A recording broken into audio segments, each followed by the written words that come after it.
Madhuban residency Rahata शहरात collector NA 2 BHK luxury bungalow row house व Amol heights व्यावसायिक कमर्शियल कॉम्प्लेक्स.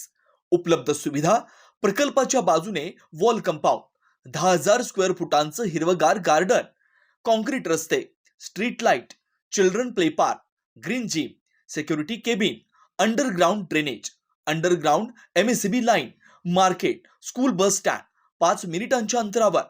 प्रसाद developers, Anil काका जोशी वाकडीकर, केदार जोशी वाकडीकर. अगदी मोजकेच रो हाऊस शिल्लक. बुकिंगसाठी संपर्क 9970 070092 982323 5623. लोणी इथं ज्येष्ठ नेते माजी मंत्री अण्णासाहेब म्हस्के पाटील यांच्या सहस्त्र चंद्रदर्शन सोहळा व सुशीलाताई म्हस्के यांचा अमृत महोत्सवी अभिष्ट चिंतन सोहळा लोणी ग्रामस्थ व म्हस्के पाटील परिवाराच्या वतीनं आयोजित करण्यात आला होता. या सोहळ्याला प्रमुख पाहुणे म्हणून वरद विनायक सेवाधामचे मठाधिपती महंत उद्धव महाराज मंडलिक यांची उपस्थिती होती. सोहळ्याच्या अध्यक्षस्थानी नामदार राधाकृष्ण विखे पाटील होते.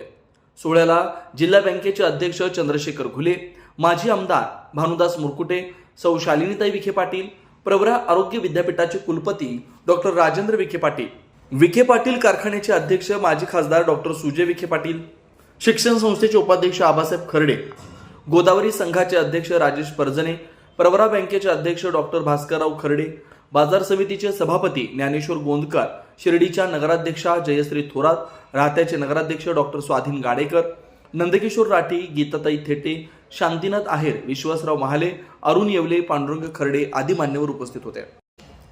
यावेळी नामदार राधाकृष्ण विखे पाटील म्हणाले, आम्हाला मार्गदर्शन व आत्मविश्वास अण्णासाहेब यांच्याकडून मिळतो. त्यांच्या जीवन कार्यावर पुस्तक तयार व्हायला हवं. अहिल्यानगर जिल्ह्यात पाण्याचा संघर्ष दीर्घकाळ झाला. या संघर्षात एकीकडे जिल्ह्यातील नेते आणि दुसरीकडे खासदार साहेब आमच्यासाठी संघर्ष करत होते. त्यांना खंबीर साथ अण्णासाहेबांनी दिली. या संघर्षाचे साक्षीदार ते आहेत. निळवंडे धरणाला खासदार साहेबांचा विरोध असल्याचा अपप्रचार करण्यात आला.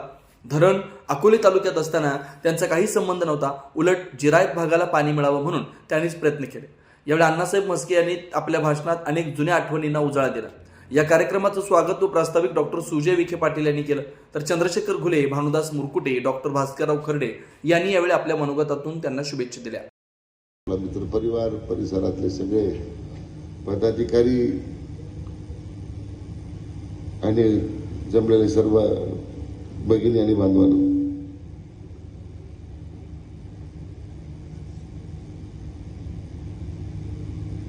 आज या निमित्तानं प्रथमतः मी स्वर्गीय पद्मश्री विखे पाटलांना, स्वर्गीय भाऊंना आणि स्वर्गीय आदरणीय खासदार साहेबांना या निमित्तानं त्यांच्या पवित्र स्मृतीला अभिवादन करतो. कारण ज्यांच्या वाटचालीमुळे आणि दूरदृष्टीमुळे नंतरच्या काळामध्ये आदरणीय आमदार साहेब असतील, माझ्यासारखे कार्यकर्ते असतील, त्यांच्या विचारांनी त्यांना घडवलं. आज त्यांच्याही स्मृतीला अभिवादन करताना या सगळ्या समोरचा जो लेखाजोखा आहे, जो इतिहासाची जो काही आमची वाटचाल आहे, या संपूर्ण चित्र डोळ्यासमोर उभं राहतं. प्रथम तर मी आपल्या सर्वांचे मार्गदर्शक आणि आपल्या प्रवरा परिवाराचे आधारस्तंभ आदरणीय आमदार अण्णासाहेब म्हस्के पाटील यांच्या सहस्त्र चंद्र सोहळ्याच्या निमित्तानं आपल्या सर्वांच्या वतीने प्रथम त्यांना मनपूर्वक शुभेच्छा देतो, त्यांचं अभिनंदन करतो. गेली अनेक वर्ष आपल्या सार्वजनिक जीवनामध्ये यांनी एक विशिष्ट अशा प्रकारचे तत्व सांभाळत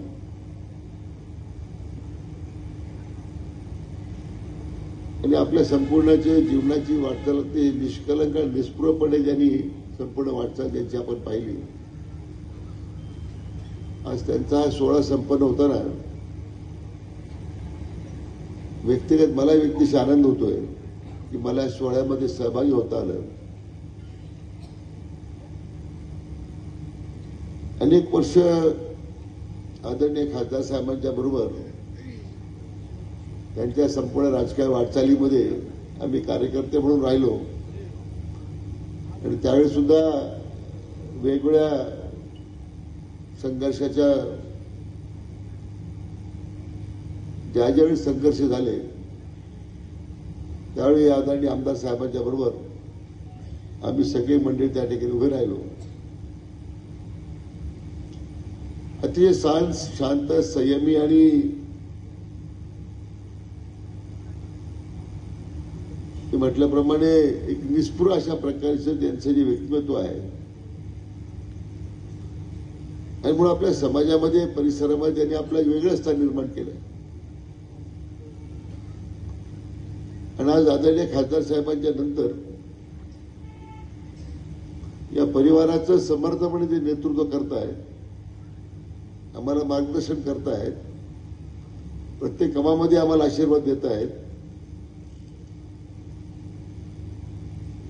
आणि म्हणून आज या संपूर्ण राजकीय स्थित्यंतरामध्ये आज एक नवा आत्मविश्वास आमच्या सगळ्या कार्यकर्त्यांना मिळत राहतो हे निश्चितपणे मान्यच केलं पाहिजे. खरं म्हणजे जिल्हा परिषदेचे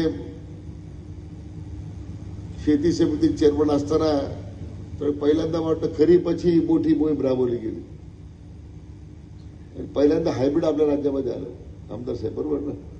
स्वर्गम व्हरायटी त्यावेळी आली मला आठवतं.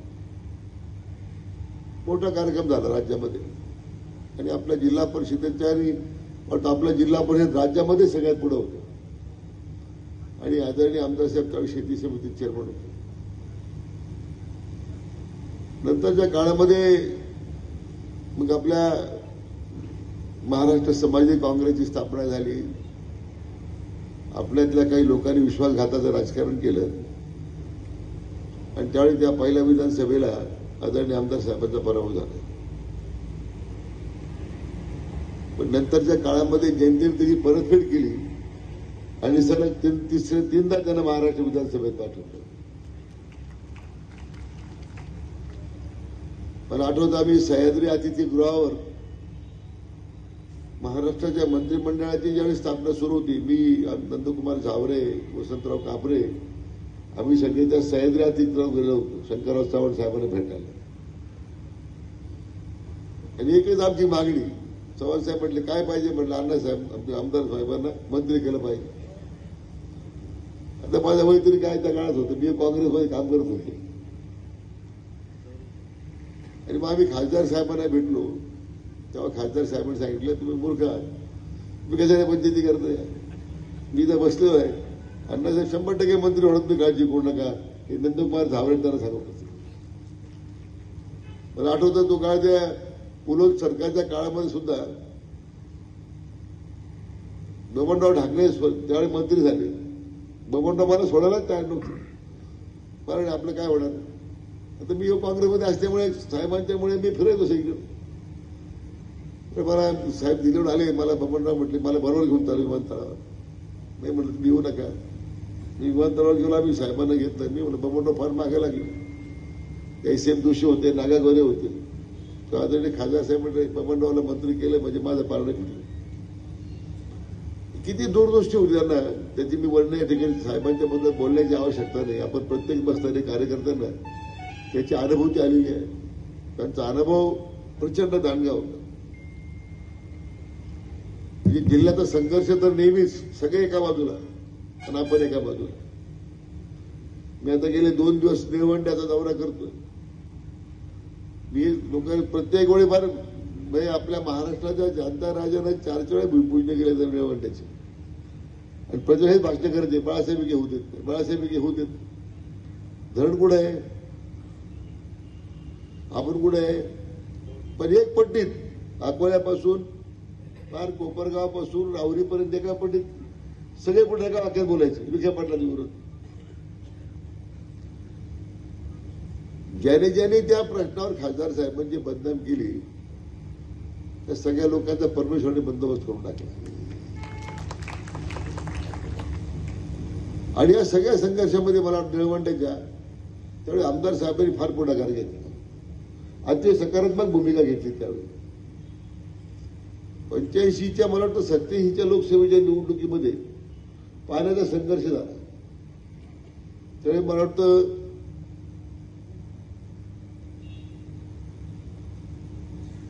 खासदार साहेब उभे होते आणि दुसऱ्या बाजूला आपल्याच परिसरातले आपले नेहमीचे विरोधक उभे होते. त्यावेळी ज्यावेळी आपल्या भागात पाणी येत नाही म्हणून त्या वरच्या लिफ्टचे डिस्कनेक्शन करायचा निर्णय झाला. साहेब राज्यमंत्री होते त्यावेळी त्या वरच्या भागातल्या लोकांना एमएससीबीच्या लोकांना मारहाण केली, त्यांच्यावर शस्त्र उगारले आणि सगळं खापर आमदार साहेबांवर फोडलं. कारण त्यावेळी ते त्या खात्याचे मंत्री होते. पण त्या संघर्षात कधी आमदार साहेब डगमगले नाही आणि ते खंबीर राहिले म्हणून मित्र आपल्या खाली पाणी आलं. हे तुम्ही लक्षात घ्या. तरुण पिढीला इतिहास काही माहित नाहीये. या सगळ्या वाटचालीला मी साक्षीदारच आहे. आम्ही नंदू शेठ आम्ही सगळे काय त्यावेळी काय आम्ही सगळे पोरांचा कारभार होता. पण आम्हाला आवड राजकारणाची फार आवड. अशा या सगळ्या वळणावर मी यासाठी उल्लेख करतो की किती लोकांना याची कल्पना आहे. आज राहता भागामध्ये आपल्या प्रवऱ्याच्या कालव्याचं रुंदीकरण झालं, गोदावरी कालव्याचं रुंदीकरण झालं. पहिल्यांदा ते मंत्री असताना या दोन्ही कालव्याच्या कामाला सुरुवात झाली, रुंदीकरण झालं म्हणून आपल्याला थोडंफार पाणी येतं. अनेक गोष्टी काळाच्या ओघात घडत असतात पण त्याचं मूल्य आपल्याला समजत नाही. केव्हा तरी मला वाटतं माझा प्रयत्न आहे की या निमित्ताने एक आमदार साहेबांच्या ह्या जीवन पडणारं एखादं पुस्तक लिहिलं गेलं पाहिजे असं माझं मत आहे. असंख्य आठवणी आहे. निवडण्यासाठी जी पहिली परिषद डोळीला झाली तर काँग्रेस दत्ता देशमुख होते. मला वाटतं त्यावेळी गोरे दांडेकर होते आणि त्यावेळी देऊसकर होते. 3D म्हणायचं, 3D. या तिघांनी अतिशय विचारवंत म्हणजे अतिशय हुशार लोक पाण्याच्या प्रश्नावर. त्यांनी त्या निवडण्याच्या प्रकल्पाला कसं उभा करता येईल, काय करता येईल. दुर्दैवानं आपल्या राज्यामध्ये नंतरच्या राजकारणात अनेक लोक फुकटचं श्रेय घ्यायला निघाले. परंतु दत्ता देशमुखांनी याच्यात पुढाकार घेतला त्या काळामध्ये. मी कालच जवळकडे लागलो होतो आणि ह्या अशा लोकांनी मग खताब पाटलांनी नंतरच्या काळामध्ये निवडणं राहिलं. माजी परिषदेच्या माध्यमातून नंतरच्या कालखंडामध्ये आदरणीय खासदार साहेबांच्या बरोबर आमदार साहेब राहिले. आमदार साहेबांनी त्या पाणी परिषदेत मोठं योगदान दिलं. आज मुळा प्रवरचे अनेक वर्ष चेअरमन राहिले. खरं तर मुरकुटे साहेब तर नाही आहेत परंतु त्याला नुकसान झालं. हजारो कामगार बेकार झाले. परंतु शेवटपर्यंत या मुळा प्रवरीचं अस्तित्व करता सुप्रीम कोर्टापर्यंत लढाई मला आठवतं आमदार साहेबांनी अति समर्थपणे केली आणि शेवटी आपला त्या ठिकाणी तरी कर्तव्य सोडलं नाही. राजकारणात अनेक वेळा हे चढउतार येतात परंतु ध्येयाशी एकनिष्ठ राहिलेला माणूस म्हणून आज मला आमदार साहेबांच्या ठिकाणी उल्लेख केला पाहिजे. 1 वर्ष माझ्यावर इतकं मोठं प्रेम केलेलं आहे अशी सर्व नागरिक बंधू भगिनींना.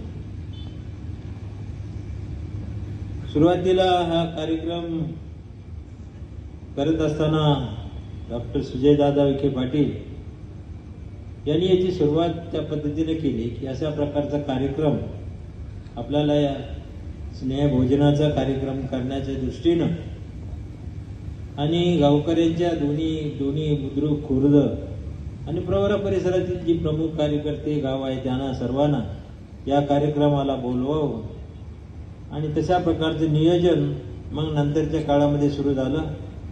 त्यांनी सांगितल्याप्रमाणे मध्यंतरी 1-2 वेळेला काही अशा काही कारणामुळे हा कार्यक्रम पुढे ढकलत गेला. पुढे निवडणुका, नगरपालिकेच्या निवडणुका लागल्या. आता पुन्हा महानगरपालिकेच्या आहे, त्याच्यानंतर जिल्हा परिषदेच्या आहे. किंवा राजकीय क्षेत्रामध्ये हे काम चालूच राहणार आहे. आणि म्हणून अशा या परिस्थितीमध्ये आमदारांनी मुद्दाम या कार्यक्रमासाठी आज वेळ दिला. तर म्हणजे ते दिवसभर आज या सगळ्या कार्यक्रमासाठी अनेक ठिकाणी व्यस्त होते आणि व्यस्त असताना सुद्धा ते या ठिकाणी आपल्याला त्यांनी वेळ दिला. याबद्दल मी व्यक्तिशः आणि आमच्या सर्व मस्के परिवाराच्या वतीनं, सर्व लोणीकरांच्या वतीनं त्यांना मी मनपूर्वक धन्यवाद देतो. बोलण्यासारखं खूप काही आहे. काल परवाही काही वर्तमानपत्रामध्ये या सगळ्या गोष्टी येऊन गेलेल्या आहेत आणि मी माझी व्यक्तिगत काही माहिती आपल्याला द्यावी अशी काही परिस्थिती नाही. कारण मी आपल्या समोर गेले 50 वर्ष 1972ला ज्या वेळेला खासदार बाळासाहेब विखे पाटलांची पोटनिवडणूक झाली लोकसभेची, त्याच्यानंतर मला एक संधी मिळाली जिल्हा परिषदेमध्ये जाण्याची. आणि तेव्हापासून ते आज 2025 म्हणजे 52-53 वर्ष या सगळ्या गोष्टीचा मरता कालावधी गेलेला आहे. आणि या सगळ्या कालावधीमध्ये ज्या ज्या ठिकाणी मला काम करण्याची संधी मिळाली त्या त्या ठिकाणी एक सर्वांना बरोबर घेऊन त्यांचे काम करण्याची एक वेगळ्या प्रकारची हातोटी, जी हातोटी मी कैलासवासी बाळासाहेब विखे पाटील यांच्याकडनं शिकलो. कुणालाही आमदार नामदार खासदार व्हायचं असेल तर त्यांनी पहिलं पंचायत राजमध्ये काम केलं पाहिजे. म्हणजे त्या ठिकाणी या सगळ्या कामाचा अलीकडच्या काळामध्ये डायरेक्ट आमदार डायरेक्ट मंत्री, मी आज आमदार उद्या मंत्री, आणि त्याच्यामुळे साध्या नगरसेवकासाठी सुद्धा किती ओढाताण चाललेली आहे, थेट मुख्यमंत्र्यापासून ते उपमुख्यमंत्रीपर्यंत किंवा सगळे मंत्र्यांपर्यंत. म्हणजे अशा प्रकारचं राजकीय वातावरण हे सध्या आहे. अशा परिस्थितीमध्ये आपण सर्वजण जिल्हा परिषदेमध्ये मी काम केलं, त्यावेळेला महात्मा फुले कृषी विद्यापीठावरती सुद्धा मला काम करण्याची संधी मिळाली. सुदैवाने त्या ठिकाणी जी काही अगदी सुरुवातीचा काळ होता, सगळे इरिगेशन मोठमोठ्याल्या लिफ्ट्स त्यावेळेला, कारण हा सगळा जिरायती भाग होता, त्यावेळेला लिफ्ट्स करण्याचं मुळेच्या कॅनलवरनं मुळे लिफ्ट केल्या. नंतर त्याच्यानंतर जिल्हा परिषदेमध्ये असताना प्रत्येक गावामध्ये या राहता माझ्या दोन्ही गटात आणि त्याचबरोबर राहता परिसरामध्ये जेवढं जास्तीत जास्त काम करता येईल त्या दृष्टीनं प्रयत्न केला. आणि खास करून मूलभूत असे काही प्रश्न होते की जे त्यावेळेला उरुळीकांचे मणिबाई देसाई आले, त्यांच्या हस्ते या भागामध्ये क्रॉस ब्रीडिंगचा कार्यक्रम झाला. त्यावेळेला मी कृषी पशुसंवर्धन खात्याचा चेअरमन होतो. प्रत्येक गावात आणि गावाच्या जवळ हा जनावरांचा दवाखाना सुरू झाला पाहिजे जिल्हा परिषदेच्या मार्फत, जेणेकरून हा दुग्ध व्यवसाय अधिक वाढीला या परिसरामध्ये लागावा. आणि त्यावेळेला खूप मोठं काम या सगळ्या माध्यमातून मला करण्याची संधी मिळाली. नामदार खासदार बाळासाहेब विखे पाटील यांच्या काळामध्ये ज्या ज्या वेळेला असे प्रश्न निर्माण झाले त्या वेळेला या जिल्ह्यातले अनेक संघर्ष, म्हणजे संघर्ष किती करावा, कसा करावा आणि कुठल्या टोकापर्यंत करावं हे काही, आणि ते जनतेच्या प्रश्नासाठी खासदार बाळासाहेब विखे पाटील यांनी इतका संघर्ष या जिल्ह्यात आणि महाराष्ट्रात केला, तो मला वाटत नाही कोणी केला असेल. सगळा जिल्हा एका बाजूला आणि ते एका बाजूला, तरी सुद्धा स्वतःचा एक आगळ्या वेगळा ठसा त्यांनी उभा केला. आणि त्यावेळेला पुष्कळ वेळेला काही लोक म्हणत होते की साहेब इतका या शेवटच्या टोकापर्यंत काम करतात, पण तो करण्याचा विश्वास त्यांनी त्या ठिकाणी निर्माण केला. आणि त्यांच्याबरोबर प्रत्येक वेळेला विधानसभेची निवडणूक असेल, लोकसभेची निवडणूक असेल, त्यांचे 6 जिल्हा परिषदे विधानसभेचे मतदारसंघ असायचे आणि माझा शिर्डी विधानसभा मतदारसंघात मला पहिल्यांदाच काम करण्याची संधी मिळाली. योगायोगानं जसं जिल्हा परिषदेमध्ये संधी मिळाली, ते खासदार झाले, तसं हा मतदारसंघ शिर्डी सुद्धा नवीन झाला. पहिल्या निवडणुकीमध्ये मला शंकररावजी चव्हाण आणि खासदार साहेबांनी उभा करण्याचा प्रयत्न केला. मी म्हटलं मला काही नको आहे, आणि त्यावेळेला परिस्थिती पण नव्हती की अशा त्यावेळेचे जे काही काँग्रेसमध्ये जे वेगवेगळे गट पडले होते आणि त्या गटाचा परिणाम अशा परिस्थितीमध्ये निवडणूक विधानसभेची लढवायची होती. मी नाही म्हणत होतो किंवा माझी काही इच्छा नाही आहे, परंतु खासदार साहेबांनी आग्रहाने त्यावेळेला मला उभं केलं. त्या निवडणुकीमध्ये माझा पराभव झाला. काही थोड्या मताने मला जरी पराभव करायला लागला, त्याच्यानंतर मात्र प्रत्येक निवडणुकीमध्ये त्याच्यानंतर 3 निवडणुका विधानसभेच्या झाल्या. आणि हा विधानसभेचा जो मतदारसंघ आहे हा कोपरगाव आणि श्रीरामपूर याचा काही तोडलेला भाग. म्हणजे श्रीरामपूर तालुक्यातला प्रवरा परिसर, कोपरगाव तालुक्यातला गणेश परिसर, त्याच्या व्यतिरिक्त पुंतांबा किंवा ज्या भागामध्ये अत्यंत दुर्लक्षित अशा प्रकारचं काम होतं, कुठल्याही प्रकारचे रस्ते नव्हते, पाणी पिण्याच्या पाण्याची व्यवस्था नव्हती, जनतेचे सर्वसामान्य छोटे छोटे प्रश्न सुद्धा त्या काळामध्ये सुटले नव्हते. आणि म्हणून या शिर्डी मतदारसंघामध्ये त्या काळामध्ये मूलभूत प्रश्नांची उकल करण्याच्या दृष्टीनं, पाणी निर्माण करण्याच्या दृष्टीनं खूप मोठ्या प्रमाणात प्रयत्न झाले. एका बाजूला शेती महामंडळाचं आंदोलन चालू होतं, दुसऱ्या बाजूला पाण्याचं निळवंड्याचे कालव्याचे प्रश्नाचे आंदोलन चालू होते. त्याच्यातही खासदार साहेबांनी आम्ही काही ना काही मार्ग काढून थोड्याफार प्रमाणात का होईना लिफ्टच्या माध्यमातून असेल किंवा जो जिरायती भागातील शेतकरी आहे त्याला सातत्याने न्याय देता आला पाहिजे, अशा प्रकारची भूमिका ही खासदार साहेबांची आणि आमची राहील. श्रीराम पार्क राहता शहरात प्रथमच स्वतंत्र पाण्याची व्यवस्था देणारं एकमेव 15 एकर भव्य NA प्रकल्प. NA प्लॉट्स खरेदी सुरू, मोजकेच प्लॉट शिल्लक, तसेच कर्ज सुविधाही उपलब्ध. प्लॉटची वैशिष्ट्ये: अंतर्गत 50 फूट व 30 फूट रस्ते, street light, garden, jogging track, आकर्षक लँडस्केपिंग, स्वतंत्र ड्रेनेज लाईन, सर्व सुखसोयी, नयनरम्य परिसर. मग आजच प्लॉट बुक करा. 9623 89 91 91, 9623 65 91 91. साईट पत्ता: Nagar Manmad road, hotel red chilli समोर, राहता, जिल्हा अहिल्यानगर.